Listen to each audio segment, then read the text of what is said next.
छत्तीसगढ़ में आप लगातार सोशल मीडिया देखें या किसी टीवी चैनल को देखें या पेपर उठा के आप देखेंगे, तो आपको सारंगगढ़ का एक रेस्क्यू ऑपरेशन के बारे से बिल्कुल आपको पता चलता है।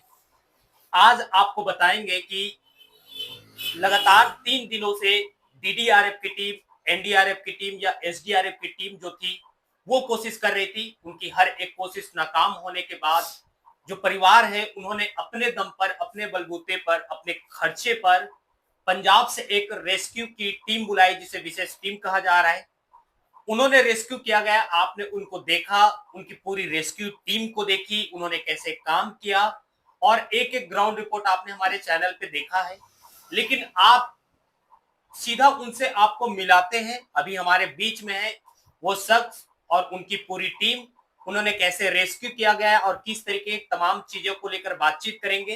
ये हमारे लिए भी बहुत अच्छा पल है, क्योंकि छत्तीसगढ़ में उनका जो है आना, पहली बार वो आ रहे हैं और पहला ये रेस्क्यू ऑपरेशन था और एक सफल रेस्क्यू ऑपरेशन उन्होंने चलाया है। तो सीधा हम उन्हीं से बातचीत करते, बहुत सारी चीजों पे बातचीत होगी, उनका कीमती समय लेंगे, कुछ सवालें भी होंगी और कुछ जानकारियां भी होगी। तमाम चीज को लेकर हम बातचीत करते हैं। सबसे पहले भैया, हमारे चैनल पे आपका स्वागत है और छत्तीसगढ़ में भी आपका स्वागत है। जितनी भी छत्तीसगढ़ की जनता है जो इस पॉडकास्ट को और इस लाइव को देख रही है, उन सभी का भाई तहे दिल से शुक्रिया कि आप लोगों ने हमारे ऊपर विश्वास जताया। और मैं तहे दिल से शुक्रिया अदा करता हूँ अपनी टीम का, क्योंकि जो टीम का मुखिया होता है वो तभी मुखिया बनता है जब उसकी टीम काम करती है। मैं शुक्रिया अदा करता हूँ अपने भाई काका और पप्पू और अपने राजीव भाई का, जिन लोगों ने मेरे ऊपर विश्वास करके और हमेशा मेरे साथ खड़े हैं। जो जितने भी रेस्क्यू ऑल ओवर हम इंडिया में करते हैं, ये लोग मेरे साथ जाते हैं और इन लोगों से क्या मुझे बल प्राप्त होता है और आगे जो हम लोग काम करते हैं उससे क्या है, सफलता हासिल होती है। और मैं इस दुख की घड़ी के अंदर आया हूँ। तो जितने भी छत्तीसगढ़ वासी हैं, मेरे को देखो 32 से 33 साल हो गए काम करते हुए। मैं सच्ची बोल रहा हूँ, रियल ईश्वर अल्लाह वाहिगुरु की कसम, जो प्यार हमें यहाँ मिला है, जो मान सम्मान हमें यहाँ मिला है, वो पूरे हिंदुस्तान में हमें कभी कहीं नहीं मिला है। जितना लोग हमें अपने घरों के अंदर बुला के चाय नाश्ता, अपने घरों के अंदर अपनी फैमिलियों से, अपने बच्चों से, अपने परिवार से मिलवा रहे हैं, ये विश्वास जो हम यहाँ जीत पाए हैं, यहाँ के लोगों का, यहाँ की जनता का, यहाँ के प्रशासन का, तो शायद 33 साल के अंदर हम लोगों ने कभी इस तरह का प्यार और विश्वास नहीं देखा। मलिक जी, आपसे कुछ अब सवाल मैं लूंगा। सबसे पहले तो आपने जब रेस्क्यू ऑपरेशन को देखा, आप तक तो ये बात पहुंची होगी कि लगातार 3 दिनों से बहुत सारी टीमें कोशिश कर रही थी जी जी, और उनकी कोशिश किसी न किसी कारणवश नाकाम रही है। बिल्कुल। आप जब यहाँ पे आए, आने के बाद आपने जब उसको देखा कि ये रेस्क्यू करना है, तो आपको ये कितना कठिन लगा? रेस्क्यू किए हैं आपने तो। देखो, अगर रेस्क्यू के अंदर 3 चीजें बहुत जरूरी हैं। पहला, एक टीम, अच्छी एक मजबूत टीम अगर रेस्क्यू के अंदर है हमारे पास, तो रेस्क्यू कोई मुश्किल नहीं। दूसरा, धैर्य। परिवार के अंदर अगर हमारे प्रति विश्वास है कि ये कुछ हमारे लिए कर सकते हैं, तब भी आसान है। और तीसरा, आम पूरा छत्तीसगढ़, जिन्होंने हमारे पर ये विश्वास जताया। ये महज हमारे लिए 10 मिनट का काम था। मतलब लोगों को ये लग रहा था कि छत्तीसगढ़ वासियों को, कुछ लोगों को विश्वास नहीं था कि ये टीम आ पाएगी या नहीं आ पाएगी, ये लोग इस रेस्क्यू को सफल कर पाएंगे या नहीं कर पाएंगे। लेकिन आप यकीन करके मानना, जब से मैं यहाँ आया हूँ, 21 से 22 हजार फॉलोवर मेरे सोशल मीडिया के ऊपर यहाँ आने के बाद तुरंत बढ़ गए। 21 से 22 हजार लोग जुड़ गए हैं मेरे साथ, जिन्होंने विश्वास करा। और लाखों की संख्या में लोग हमें देख रहे हैं, पसंद कर रहे हैं, प्यार कर रहे हैं। रेस्क्यू हमारे लिए बहुत आसान था, बहुत इतना कठिन नहीं था, क्योंकि जो मेरे पास टीम है, एक मजबूत, कंधे से कंधा मिलाने वाले जो मेरे साथी हैं, जो गोताखोर हैं, मैं इनके ऊपर इतना विश्वास करता हूँ कि शायद मैं अपने बच्चों के ऊपर इतना विश्वास नहीं करता। और जब एक रस्सी ये मेरे हाथ में पकड़ा के जाते हैं, वो एक मौत की डोर होती है। इनको विश्वास है मेरे ऊपर के जो ऊपर शख्स खड़ा है, अगर हमें अंदर कोई तकलीफ होगी और हम अंदर फंस गए, तो वो शख्स कुछ ना कुछ करके हमें बाहर निकाल लेगा। तो ये जो हमारे अंदर एक अटूट टीम के अंदर रिश्ता और विश्वास बना हुआ, इसके लिए कोई भी कितना भी कठिन काम हमारे सामने आ जाए, इससे भी बड़े बड़े रेस्क्यू आ जाए, तो हमारे लिए वो बिल्कुल आसान और नॉर्मल है। अगर ये 3 चीजें हमें पूरे हिंदुस्तान के अंदर मिलती रहे, तो उम्मीद है कि आप इससे भी कोई कठिन काम हो, गहराई हमारे लिए मायने नहीं रखती, पानी की स्पीड हमारे लिए मायने नहीं रखती। हमारे लिए क्या मायने रखता है? रिस्पेक्ट, इज्जत। किसी ने अगर हमें प्यार से ये बोल दिया कि भाई ये वो शख्स है कि जो आखिरी वक्त के अंदर ये टीम हमारी मिट्टी निकाल के देगी, तो बस यहीं हम खुश हो जाते हैं और अपनी जान को दांव पे लगाते हैं। इसी खुशी के कारण अभी हमारे जो हाल ही के अंदर जो है 17 गोताखोर शहीद हो गए इन्हीं कामों के अंदर, इन्हीं रेस्क्यू के अंदर 17 गोताखोर हमारे 5 से 6 साल के अंदर मर चुके हैं। एक बड़ी बात है। आप देखिए रिस्क कितना होता है। रेस्क्यू यानी रिस्क का ही एक शब्द है, जहां उन्होंने अपने खुद की जुबानी से बताया कि उनके 17 ऐसे उनके जाबाज सिपाही कहे उन्हें, जो शहीद हो गए हैं इस काम में। ये कितना कठिन होता है, क्योंकि आप और हम अमूमन देखें बाहर होकर के ताली बजा रहे थे, हंस रहे थे, मुस्कुरा रहे थे, चिल्ला रहे थे।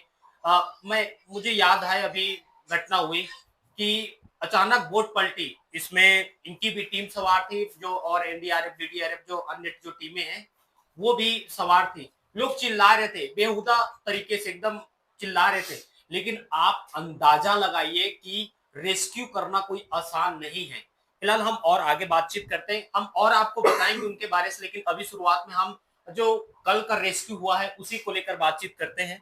आंसू भैया, एक चीज समझना है हमें, जी जी क्योंकि मैंने 3 दिनों से ग्राउंड रिपोर्ट की है और मुझे लगता है कि जो सही है वो सही बोल देना चाहिए, बता देना चाहिए। बिल्कुल। 3 दिनों से मैंने पूरी टीम को देखा है, उनकी मेहनत पे मैं सवाल उठाना नहीं चाहता, लेकिन ये सच्चाई है जी जी कि उन्होंने जितना प्रयास किया, जो भी कर पाए, उनसे जो बन पाया। आपकी टीम में और उनकी टीम में क्या अंतर था? सर देखो, हमारी जो है ना प्राइवेट टीम है और उनकी सरकारी टीम है। उनकी टीम में ये अंतर है कि वो जानकर रिस्क नहीं लेंगे। उनको यही सिखाया जाता है जो भी काम करना सेफ्टी के साथ करना, और अगर आपको ये लगता है कि आप इस काम में सफल नहीं हो सकते तो उस काम को छोड़ दो। पर क्या है कि एक रेस्क्यू अपना जारी रखो, जितने दिन का उसको एक टारगेट मिलता है, एक रेस्क्यू मिलता है, वो अपने रेस्क्यू को जारी रखते हैं।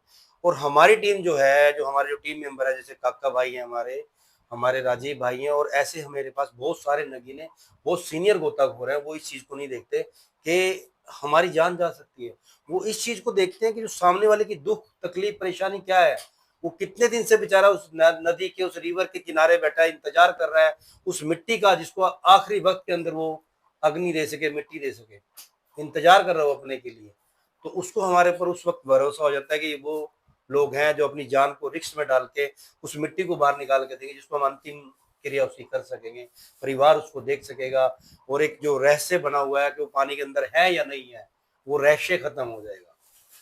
ये सवाल मैं आपसे इसलिए पूछा क्योंकि लगातार हजारों की संख्या में वहां पे जनता थे, जी लोग थे, क्षेत्र के लोग थे। जी जब भी वो विफल होते थे तो वो ये सवाल उठाते थे।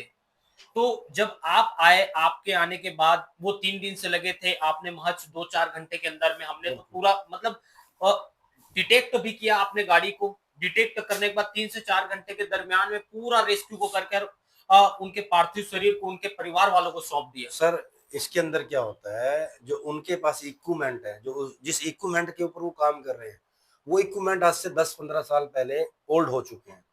उनको चाहिए, देखो मैं उनकी बुराई नहीं कर रहा, मैं नहीं, सरकार से अपील, बदलाव फिर बदलाव मैं की बदलाव जरूरत चाह है। रहा हूँ।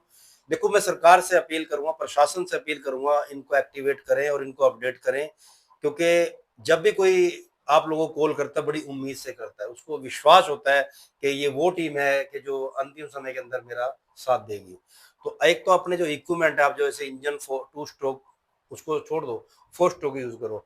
एक जो जापानी वैगनर जो आपके पास नहीं है, सबसे पहले गाड़ी को ढूंढने के लिए, नीचे जाने के लिए एक चीज होती है, जिसको अपडेट करेंगे तो इनका जो है काम आसान हो जाएगा। हमारे जैसे लोग जो 1600 किलोमीटर, 1700 किलोमीटर, आप यकीन करके माना, ये सफर हमारे जो आने का सफर है, एक साइड का जो हमारा तकरीबन 2200 किलोमीटर हमारा सफर था एक साइड का आने का। हालांकि अब मेरा जाने का 1650 होगा। ये हमारे मोइन भाई है जिन्होंने अभी नेक्स्ट हमें रास्ता बता दिया, और इन्होंने ही हमें यहाँ बुलाया, जो धर्मेंद्र भैया है, मोइन भाई है, ये हमें गाइड कर रहे थे। जो सारा खर्चा रेस्क्यू का था, जितने भी तेल का पैसा लगा, जो हमारा नुकसान हुआ, जो हमारा रोटी खाने का, वो सब इन लोगों ने हमें प्रोवाइड कराया, क्योंकि इन लोगों ने हमें अच्छे से गाइड करा।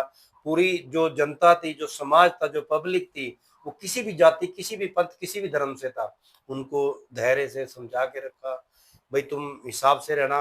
और जो सबसे बड़ा जो अटूट रिश्ता इनका लगा आपस के अंदर मुझे, कि हमें क्रेन की जरूरत नहीं पड़ी, कि इतनी जनता, इतनी पब्लिक, कि एक गाड़ी जो इतनी गहराई में 30 से 40 फुट की गहराई के अंदर पड़ी है, और इतने गारा, इतनी कीचड़, इतने झाड़, इतनी कठिनाइयों के अंदर पड़ी है, उसको उन्होंने ऐसे ही बड़े सॉफ्ट तरीके से नॉर्मल खींच लिया। और एक जो भावुक पल था मेरे जीवन का, जो मैंने यहाँ देखा है, जिसको मुझे भी देख के मेरी आंखों के अंदर नमी आ गई कि वो जो पति पत्नी थे उनको ये पता लग गया अंतिम समय के अंदर, जब वो बहुत दूर निकल गए, कि अब हमारी मौत निश्चिंत है। आखिरी वक्त के अंदर उन्होंने एक दूसरे को पकड़ लिया और वो हाथ पकड़ लिया। वो मरने के बाद भी उनका हाथ पकड़ा हुआ था। जब मैंने उनकी डेड बॉडी खींची तो जो लेडीज की फीमेल डेड बॉडी थी वो एकदम ऊपर उठ गई। फिर मैंने अंदर गाड़ी के अंदर देखा, मैंने सब गोताखोर को दूर करके फिर मैंने उनका हाथ छुड़ाया। ये हाथ मैंने छुड़ाया उनका, और वो बड़े मजबूत तरीके से पकड़ के बैठे हुए थे। हाँ, एक चीज और बता दूं कि यहाँ पे कुछ अफवाह फैल रही है कि वो बेहोश हो गया था, ये ऐसा कुछ नहीं हुआ। क्योंकि मैंने एक चीज देखी है, जो पाना होता है जिसे हम नट खोलते हैं उसके टायर के, वो उसने कई जगह खिड़कियों पे मार रखा है और वो पाना उसके वहीं पास में था। उसने कोशिश करी अपनी जान बचाने की, शीशे तोड़ने की कोशिश करी है, पर वो सफल नहीं हो पाया। देखिए, आपको मैं थोड़ी सी ये बातें एकदम सही है कि बहुत सारे लोग भ्रम में थे कि बेहोश हो गए थे, कोशिश नहीं की गई, तमाम तरीके की। तो ये बातें आप खुद सुनिए, रेस्क्यू उन्होंने किया है, उन्होंने अंदर जाकर क्या देखा, वाकई में ये तस्वीर मतलब आप यकीन नहीं करेंगे कि उसके अंदर में वो प्यार, उनके रिश्ते की वो अहमियत सब कुछ बयां कर रहा है वो तस्वीर, क्योंकि वो दोनों एक दूसरे के, देखिए कुछ सवाल, एक मेरे पास सवाल आया था कि आखिरकार ड्राइवर पीछे कैसे चला गया। पीछे वो इसीलिए गया कि वो किसी तरीके से वो बाहर निकल जाए, चाहे सामने की खिड़कियों से या दरवाजों से या पीछे की किसी तरीके से, इसलिए वो पीछे गए। जब उन्हें पता चल गया कि हम फंस गए हैं, अब शायद नहीं निकल सकते, इसलिए वो दोनों एक साथ हो गए। आगे और बातचीत करते हैं। अब ये तो रहा कि सफल ऑपरेशन, सफल रहा रेस्क्यू, आपको बहुत बहुत बधाई और धन्यवाद भी है कि आपने बहुत कुछ किया है। छत्तीसगढ़ में आपको नहीं भूलेंगे, मुझे लगता है कि जब भी इस तरीके से होगी तो आपको जरूर याद किया जाएगा। बिल्कुल और भैया, जो प्यार आप लोगों ने हमें दिया है, हजारों की संख्या में लोग सेल्फियां लेके जा रहे हैं, वीडियो बना रहे हैं, कोई चाय पिला रहा है, कोई नाश्ता करवा रहा है। मैं फिर कह रहा हूँ, ये जो रिस्पेक्ट छत्तीसगढ़ ने दी, मैं इसका आभारी हूँ और मरते दम तक इस चीज का मैं आभारी रहूंगा कि जो प्यार हमें छत्तीसगढ़ से मिला है, जो मान सम्मान हमें छत्तीसगढ़ से मिला है, चाहे वो किसी भी धर्म, चाहे वो मुस्लिम समाज हो, चाहे वो हिंदू समाज हो, किसी भी समाज से है, तो वो हमें इतने भर भर के मिला कि उन लोगों ने हमारे धर्म, हमारी जात, हमारे पंथ को नहीं देखा। उन लोगों ने हमारे काम को सराहना की, हमारे ऊपर एक विश्वास जताया। तो उस चीज के लिए मैं फिर कहूंगा कि मैं पूरे छत्तीसगढ़ वासियों का तहे दिल से शुक्रिया अदा करता हूँ, धन्यवाद करता हूँ, जितनी भी मेरी आल टीम है उनकी तरफ से, और आल पंजाब और आल हरियाणा की तरफ से। कुछ चीजें और है। अब ये तो रहा रेस्क्यू का, अब आपके बारे से थोड़ा सा हम लोग जानते हैं, क्योंकि दर्शक ये सोचेंगे कब से आप इस काम को कर रहे हैं, कितनी उम्र रहा होगा कि आप इस काम में कैसे आए, इसको भी बताएं, क्या सोच के आए, क्योंकि ये मुझे लगता है कि ये कोई छोटा मोटा काम नहीं है जो हर कोई कर ले। जी जी, देखो, जिस वक्त मैंने ये रेस्क्यू का काम स्टार्ट किया था, मेरी महज 12 साल की उम्र थी और एक छोटा सा नन्ना मुन्ना एक बच्चा था जब मैंने ये काम स्टार्ट किया था। और आज वो पूरे 33 साल हो गए मुझे इस काम को करते हुए, और 46 साल की मेरी उम्र हो गई है और लगातार मैं इस काम को कर रहा हूँ। आज मैंने और मेरी टीम ने 70,000 के अधिक डेड बॉडियाँ पूरे हिंदुस्तान से रेस्क्यू कर दी हैं। और जो मैं अकेले की देखूँ तो 10,000 से ज़्यादा डेड बॉडियाँ मैं अकेला अपने जीवन के अंदर रेस्क्यू कर चुका हूँ। और ऐसे जो काम है, जो हिंदुस्तान के जो चर्चित केस हैं, चाहे वो मर्डर केस हो, चाहे नॉर्मल केस हो, जिनके ऊपर हिंदुस्तान की पूरी नज़र बनी है, पूरे electric media, printing media Hindustan का उस पर नज़र बनाए हो, वो तकरीबन केस हम लोगों ने किए। हमारी लाइफ के ऊपर 4 फिल्में हैं जो चल रही हैं और वो हाल ही के अंदर बहुत जल्द रिलीज होने वाली है। और बड़े बड़े फिल्म स्टारों के साथ, बड़े बड़े हमने आर्टिस्ट जो हैं उन लोगों के साथ हम काम कर चुके हैं।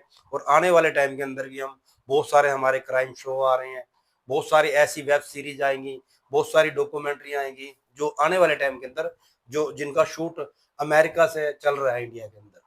वो टीम अमेरिका की है, अमेरिका की नंबर 1 टीम है जो हमारे ऊपर ये फिल्में बना रही है। पिछले 5 साल से वो हमारे साथ रह के काम कर रही है। अब तक वो टीम हमारे ऊपर 14 करोड़ से ज्यादा खर्च कर चुकी है, 14 करोड़ से ज्यादा। और जितने भी उनके साथ जो मूवी बनाने वाले, तकरीबन वो बड़ी हॉलीवुड की फिल्मों में काम करने वाले लोग हैं, कैमरा मैन है, डीओपी हैं, जो साउंड रिकॉर्डर हैं, वो सब सलमान खान, शाहरुख खान, बड़े स्टारों के साथ काम करने वाले लोग हमारे साथ आए हैं। तकरीबन जो कैमरा है वो भी यहाँ से इंडिया से प्रोवाइड नहीं हो, वो अपने वहां से कैमरा अमेरिका से एलेक्सा उन्होंने इंडिया के अंदर मंगवाया। वो जो लेंस जो है वो करोड़ों के लेंस है, उनको वहीं से मंगवाया है। और जो ये फिल्म है, ये एक फिल्म नहीं है, मेरे पूरे जीवन की एक कहानी है। और ऐसी कई डॉक्यूमेंट्री है जिसके ऊपर अभी काम चल रहा है और वो बनने लगे, जिसके अंदर मैं भी शूट कर रहा हूँ। तकरीबन बहुत सारे फिल्म स्टार हैं जो बड़े लेवल के स्टार हैं, मैं उनका नाम नहीं लेना चाहूंगा। उन सब के साथ मेरी बात घर जैसी है, फोन नंबर पे हाई हेलो है। तकरीबन हिंदुस्तान के जितने मंत्री हैं, बड़े बड़े उद्योगपति हैं, मीडिया के बड़े बड़े जितने भी पत्रकार हैं, या जो भी मीडिया के अंदर काम करते हैं, जो बड़े लेवल के ऊपर नेशनल मीडिया में, उन सब से मेरा बहुत प्यार है। सबसे करीबी नजदीकियां और सबसे मेरे नंबर शेयर है सबके पास। जितने भी दर्शक देख रहे हैं उनके लिए एक बड़ी खुशखबरी है कि अ, अमूमन आपने इनको रेस्क्यू करते हुए देखा है। उनके जीवन के कुछ अंश ऐसे जो होते हैं पानी के अंदर में, तो कैसे काम करते हैं, शायद वो सारा चीजें भी उसमें आएगा। तो बहुत जल्द बहुत सारी सीरीज आ रहे हैं, तो इंतजार है, हमें भी इंतजार रहेगा और वो आप सब भी पहले जो इंतजार सीरीज है, करिएगा। मैं आपको बता देना चाहता हूँ, जो पहले सीरीज है वो बाहर की कंट्रियों में रिलीज होगी। द कैनस एक जगह है फ्रांस के अंदर, रेड कारपेट पे, वहाँ पे जो ये सारे ना, तो वहाँ पे रिलीज होगी। उसके बाद ये ओटीटी प्लेटफॉर्म पे आएगी सबसे पहले। और ये अमेरिका की बहुत बड़ी कंपनी है। मैं बता दूं, मूवी का जो पहली फिल्म जो रिलीज हो रही है, उस मूवी का नाम है सन ऑफ द रिवर, यानी नदियों का बेटा। तो ये हमारी पहली मूवी का नाम है जो अमेरिका ने रखा है हमारी मूवी का नाम। अच्छा, बहुत सारी चीजों पे बात की है। आपसे एक सवाल लूंगा जो मेरे मन में चल रहा है। बिल्कुल। आपने बताया कि हजारों आपने रेस्क्यू किए हैं, हजार बार जीते हैं। कभी ये विजेता हारे हैं कभी? हाँ, अभी क्या हुआ, हम विजय, मैं फिर बोल रहा हूँ, जब हमारे ऊपर से किसी का विश्वास उठ जाता है ना, तो तब हम हारते हैं। अभी हाल ही के अंदर हम एक रेस्क्यू के लिए अरुणाचल प्रदेश के अंदर गए थे। हमने गाड़ी भी बांधी और पानी का जो जल स्तर है वो बढ़ गया, एकदम बाढ़ आ गई। तो जो ट्रक के अंदर 3 लोग थे, वो गाड़ी हमारे सामने पलटा खाते हुए चली गई। तो फिर परिवार को ये लगा कि अब मिलेगी नहीं, तो उन्होंने हमारे ऊपर से विश्वास हटा लिया। वो एक ऐसा रेस्क्यू था जहाँ से हम फिर अब वापस आ गए, छोड़ गए उसको। जब परिवार को हमारे ऊपर विश्वास नहीं है, भरोसा नहीं है, तो फिर हम अपनी जान का रिस्क क्यों लें। वो तीनों डेड बॉडियां अभी तक 1 महीने से ऊपर हो गया उसी जल के अंदर है, और वो ट्रक भी पानी के अंदर है, और तीनों डेड बॉडियां अंदर है। अभी तक कोई रेस्क्यू नहीं, नहीं हो पाया। उसके अंदर एक हिंदू धर्म से 2 मुस्लिम के लड़के हैं, वो तीनों अंदर जलमग्न है। और अलकनंदा नदी है जिसके अंदर वो समाये हुए हैं। और मैं कह रहा नहीं, बड़ा नहीं हूँ मैं, एक मैं नॉर्मल हूँ। पता नहीं हिंदुस्तान के अंदर कैसे कैसे नगीने मेरे से बड़े बड़े जो सीनियर गोताखोर है पड़े हुए हैं। पर एक बात मैं जरूर कहूंगा कि वो सफल नहीं होंगे जहां तक मुझे, क्योंकि जो चीज हमने वहां पे देखी है उसको हमने महसूस किया। जो हमारे काका भाई हैं और जो हमारे राजीव भाई है, जो बब्बर भाई, जो पानी के अंदर जब ये गए थे, तो इन्होंने जो चीज महसूस की है, उस चीज को अगर देखा जाए तो इन्होंने एक रास्ता बना लिया था। उस रास्ते को बनाने के लिए समय लगेगा, टाइम लगेगा। पर यह है कि अगर 3 से 4 महीने अगर वो वेट करेंगे, जब पानी घटेगा, अलकनंदा नदी शांत होगी, उसके बाद बरसातों के बाद, सावन के बाद, तो वो ट्रक दिखेगा, तब तो मिल सकता है। पर उससे पहले नहीं। अभी 3 महीने तो लोग परिवार में खुद कह रहा हूँ भूल जाए। हमने अभी बहुत सारी चीजों पे बात की है। अब अंतिम बात हम उनसे लेंगे। अंतिम प्रश्न है, प्रश्न नहीं, ये आप सब और हमारे लिए एक संदेश के रूप में है। बहुत सारी चीजों पे बात हुआ है, बहुत बहुत धन्यवाद आपका। अंतिम आपसे एक ही चीज लेंगे कि आप क्या संदेश देके जाएंगे छत्तीसगढ़ से, अब आप घर लौट रहे हैं। लोगों को क्या संदेश देके जाएंगे? कुछ ऐसा बातें आप जो बताएं जो हमारे और सबके जीवन में काम आए। देखो, अपने जीवन के अंदर आप कुछ भी करो, पर सत्य पे अटल रहो, सच को आगे बढ़ाओ। अगर कोई भी चीज आपको लगता है कि अगर नदी के अंदर गिर गया, या कोई इंसान, या कोई बच्चा, या कोई बुजुर्ग, या कोई माता बहन, तो झूठ ना फैलाएं, सच पे रहें। और दूसरी सबसे बड़ी जो मैं बात कहना चाहूंगा, अगर आपको लगता है कि रिवर उफान पे, नाले उफान पे हैं और पुलिया के ऊपर से पानी निकल रहा है, प्लीज हाथ जोड़ के विनती है, उसको पार ना करें। गाड़ी अपनी वहां से ना निकालें, कोई आप मोटरसाइकिल, बाइक, पैदल, आप सब्र कर लें, किसी के घर रेस्ट कर लें, रुक जाए, स्टे कर लें कहीं पे, पर उसको पार करने की कोशिश ना करें। जीवन एक ऐसी चीज है, इसके अंदर एक बार चला गया दोबारा वापस नहीं मिलेगा। तो जीवन अनमोल, अगर आप जिंदा रहोगे, अपने लिए, अपने परिवार के लिए बहुत कुछ कर लोगे। दूसरा, कई लोग क्या सोचते हैं, जब उनके व्हीकल या उनकी कोई महंगी चीज गिर जाए तो उसके लिए अपनी जान गंवाने के लिए तैयार है। देखो, अगर आपकी जान रहेगी फिर कमा लोगे। वो लोहा है जो चला गया, उसको छोड़ दो। अगर आपकी बाइक, मोटरसाइकिल, स्कूटर जा रही है और आपकी जान बच रही है, उसको छोड़ के सबसे पहले अपनी जान बचाओ। मैं तो ये कहूंगा। बहुत बहुत धन्यवाद भैया आपका। अभी आप सुन रहे थे आंसू मलिक जी को, जो आज छत्तीसगढ़ से वो जा रहे हैं, अपने घर लौट रहे हैं। और उम्मीद है कि इसी तरीके से वो जनता की सेवा करते रहे, देश की सेवा करते रहे, क्योंकि ये एक बड़ी देश सेवा है। आप जरा सोचिए, एक बार महसूस करके आप देखिए, उन परिवार की ओर से अगर अपने आप को रखकर उनके पक्ष में रखकर अगर आप देखेंगे कि उनका बेटा, उनका बहू अगर किसी नदी या नाले में गिर गया हो और उसकी कोई पता ना चलता हो, लगातार 2 दिन, 3 दिन, 4 दिनों से लगातार उसकी खोजबीन की जा रही हो और पता ना चले, तो वो परिवार कैसे महसूस करता है, ये हम बयां नहीं कर सकते, ना आप ना मैं, ये वो परिवार ही जानता है उस पीड़ा को। और ऐसे काम को उन्होंने सफल बनाया है और उनके जो पार्थिव शरीर था उसे बाहर लाकर उनके माता पिता के चरणों में रखा। ये बहुत ही दुखद है घटना रहने के लिए, लेकिन ये आपने पूरा वीडियो सुना जो भी हमसे बन पाया, क्योंकि समय बहुत कम है, बहुत लंबी बातें करते हैं, लेकिन समय ही इतना है हमारे पास और जा रहे हैं। मैं एक बार इतना ही कहूंगा कि उनके सम्मान के लिए मेरे पास तो कुछ भी नहीं है, बस दिल से सल्यूट, क्योंकि उन्होंने बहुत कुछ किया है। और अंतिम मेरे शब्द जो मैंने अनुभव किया है, मुझे लगता है कि अगर पंजाब से आसू मलिक जी की टीम अगर नहीं आती तो ये रेस्क्यू ऑपरेशन सफल होता ही नहीं। शायद बहुत से लोगों को ये बातें बुरी लगे, बहुत सारे लोगों को ये बातें चुभे, लेकिन ये सत्य है, क्योंकि हमने देखा है कि पूरी टीम के पूरी जो टीम है वो काम कर रही थी, ठीक है, उनके पास जो क्षमताएं थी, हर एक लेवल की अलग अलग क्षमता होती, काम करने के तौर तरीके होते हैं, लेकिन इनके जो गोताखोर है, आप यकीन नहीं करेंगे, उन्हें चोट लगी है। वो जब नीचे गए गाड़ियों में, वो गाड़ी को जब डिटेक्ट किया तो उनके पैर में चोट लगी। आपको मैं वो तस्वीर भी दिखा दूंगा कि वो जो गोताखोर भाई हैं, वो थोड़ी सी उनसे शायद हम बातचीत कर ले तो अच्छा रहता है। एक बार हम उनसे भी कोशिश करते, उसके बाद ही अंत करेंगे। हमारे बीच में भैया है, ये वो भैया हैं। सबसे पहले तो इनका नाम पूछते हैं। भैया क्या नाम है आपका? मेरा नाम पप्पू है सर, जिला अम्बाड़ा। आप इसको रख लीजिए मेरे पास से। आपने इनको देखा, ये ऑक्सीजन सिलेंडर लेकर के 30 से 40 फीट की गहराई पर जा करके उन्होंने गाड़ी को आइडेंटिटी किया, पहचान किया कहाँ पे है वो चीजें। तो उनसे थोड़ी बातचीत करते हैं। भैया सबसे पहले तो क्या आपको डर लगता है कि नहीं लगता है, ऐसे पानी के बहाव में बहुत सारे पत्थर? नहीं लगता है। नहीं। कितने मिनट में आपने उसको आइडेंटिटी कर दी आज? अभी बताइए, दिन भर 4 दिन से लोग देख रहे थे, आप बताएं जब आप पहली बार 15 मिनट के अंदर उसको गाड़ी को तोड़ लिया था। 15 मिनट? देखिए, पंजाब की जो टीम आई वो 15 मिनट में नदी की सतह पे जाकर के गाड़ी को आइडेंटिटी कर लिया। वो पता कर गए कि कहाँ पे गाड़ी है और उसे 15 मिनट में वो पता करके वो बाहर आ गए। एक चीजें मैं आपसे जानूंगा, कितना खतरा था ये इस काम में आपके लिए? सर खतरा तो बहुत था, बड़े बड़े पत्थर है नीचे, और जैसे एक पत्थर को पकड़ो नीचे जाके दूसरे को पकड़ो, फिर पकड़ पकड़ के गाड़ी तोड़ना नीचे जाके। तो ये पता है गंदा पानी है, पानी में कोई दिखता नहीं, आजकल बरसाती पानी चल रहा है, तो मैं कि बहुत औखा है। जैसे ही गाड़ी मेरे को लगी, गाड़ी को पकड़ा, उसको पकड़ के देखा, ऊपर आके इशारा किया, पब्लिक ने भी देखा, मैंने इशारा करा भी जहाँ गाड़ी पड़ी है, तो उसी टाइम पब्लिक ने रुका पा दिया बहुत ज्यादा। देखिए, तो आपने जो गोताखोर थे आशू मलिक, उसको मैंने इशारा किया भी ये जगह है, इसको भूल मत जाना, भी जहाँ गाड़ी पड़ी। देखिए, ये चीजें हैं उनके, सिर्फ मुश्किल से 10 से 15 मिनट है। 10 से 15 मिनट में उन्होंने पता कर लिया, तो ये एक बहुत बड़ी बात है, क्योंकि लगातार 3 दिनों तक रेस्क्यू ऑपरेशन जारी था, उसके बाद भी कुछ पता नहीं कर पाए थे, आइडेंटिटी नहीं कर पाए थे। हाँ, अंतिम में उन्हें भी मैं बधाई जरूर दूंगा।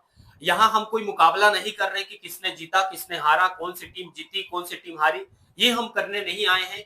लेकिन इतना जरूर है कि उन्होंने भी काफी मेहनत की और एक बात तो तय था कि वो टीम भी ये महसूस कर चुका था कि इसी के आसपास था, और ये जो आसू मलिक की जो टीम आई थी उनको वहां पे लेके गए, तो कहीं ना कहीं उन्होंने भी इस पे 50% 100 तो नहीं कहूंगा, 50% वो सफलता हासिल कर चुके थे। तो उन्हें भी बहुत बधाई। और अंतिम में एक ही चीज मैं कहूंगा, जो अनुभव मैंने किया है कि शायद हमारी जो प्रशासनिक तंत्र है या हमारे जो हमारे पास जो टीमें आती है, उनपे वाकई में जो बताया भैया ने कि बहुत भरोसा करके आता है, तो शायद प्रशासन से आग्रह है कि अगर कुछ बदलाव करने की जरूरत है या कुछ उनमें इंप्रूव करने की जरूरत है तो उस पर जरूर फोकस करें, क्योंकि उम्मीदें और निगाहें उन पे टिकती है जब इस तरीके से कोई घटनाएं घटती है। फिलहाल आप क्या कुछ कहेंगे पूरे इस बातचीत में? एक बहुत ही सुखद पल है हमारे लिए जो समय मिला है। कमेंट कर आप जरूर बताएं और ज्यादा से ज्यादा आप इस खबर को शेयर करें। और मैं अंतिम में कहूंगा कि भैया का चैनल है आंसू मलिक के नाम से गोताखोर टीम, उनका इस तरीके का चैनल है, उनको फॉलो जरूर करेंगे उनके इंस्टा में जाकर या एफबी में जाकर या उनके यूट्यूब में। तो बिल्कुल आप उनको देखते रहें, और आपके कोई भी जान परिचय में इस तरीके की अगर आपातकाल स्थिति आती है जहां नहीं पता चलता है तो बिल्कुल आप इन्हें कांटेक्ट कर सकते हैं। धन्यवाद।